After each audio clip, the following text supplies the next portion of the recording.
Le Coran en français, essai de traduction par le professeur Mohammed Hamidullah.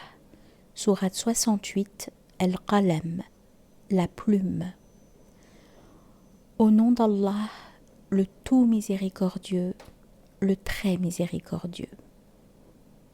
Noun, par la plume et ce qu'ils écrivent, tu n'es pas par la grâce de ton Seigneur un possédé.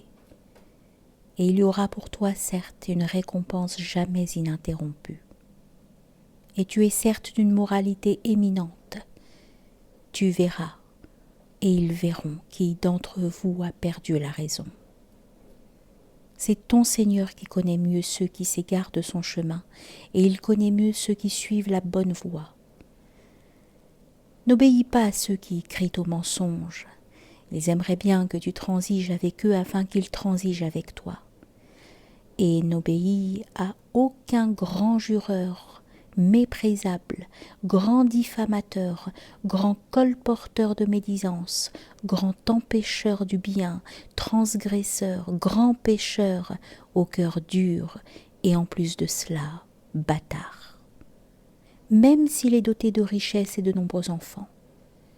Quand nos versets lui sont récités, il dit « Des contes d'anciens ». Nous le marquerons sur le museau.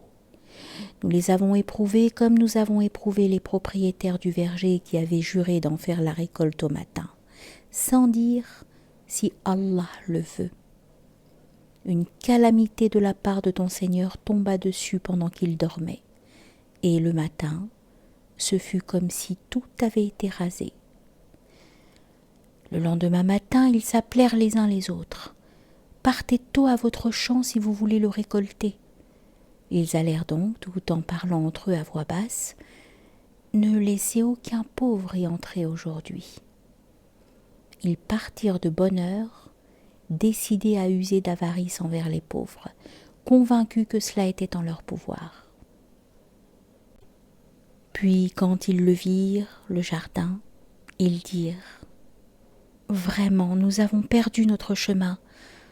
Ou plutôt, nous sommes frustrés. » Le plus juste d'entre eux dit « Ne vous avais-je pas dit, si seulement vous aviez rendu gloire à Allah ?»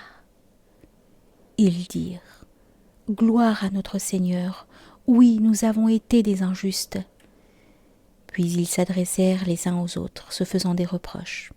Ils dirent « Malheur à nous, nous avons été des rebelles. » Nous souhaitons que notre Seigneur nous le remplace par quelque chose de meilleur. Nous désirons nous rapprocher de notre Seigneur. Tel fut le châtiment. Et le châtiment de l'au-delà est plus grand encore, si seulement ils savaient. Les pieux auront auprès de leur Seigneur les jardins du délice.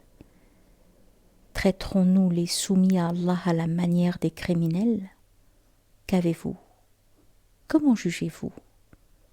Ou bien avez-vous un livre dans lequel vous apprenez qu'en vérité vous obtiendrez tout ce que vous désirez ? Ou bien est-ce que vous avez obtenu de nous des serments valables jusqu'au jour de la résurrection, nous engageant à vous donner ce que vous décidez ? Demande-leur qui d'entre eux en est garant. Ou encore, est-ce qu'ils ont des associés ? Eh bien qu'ils fassent venir leurs associés s'ils sont véridiques. Le jour où ils affronteront les horreurs du jugement et où ils seront appelés à la prosternation, mais ils ne le pourront pas, leurs regards seront abaissés et l'avilissement les couvrira. Or ils étaient appelés à la prosternation au temps où ils étaient sains et saufs. Laisse-moi donc avec quiconque traite de mensonge ce discours. Nous allons les mener graduellement par où ils ne savent pas, et je leur accorde un délai, car mon stratagème est sûr. Ou bien est-ce que tu leur demandes un salaire, les accablant ainsi d'une lourde dette ? Ou savent-ils l'inconnaissable, et c'est de là qu'ils écrivent leurs mensonges ? Endure avec patience la sentence de ton Seigneur, et ne sois pas comme l'homme au poisson, Jonas, qui appela Allah dans sa grande angoisse. Si un bienfait de son Seigneur ne l'avait pas atteint, il aurait été rejeté honni sur une terre déserte. Puis son Seigneur l'élut et le désigna au nombre des gens de bien. Peu s'en faut que ceux qui mécroient ne te transpercent par leurs regards. Quand ils entendent le Coran, ils disent « Il est certes fou ». Et ce n'est qu'un rappel adressé au monde.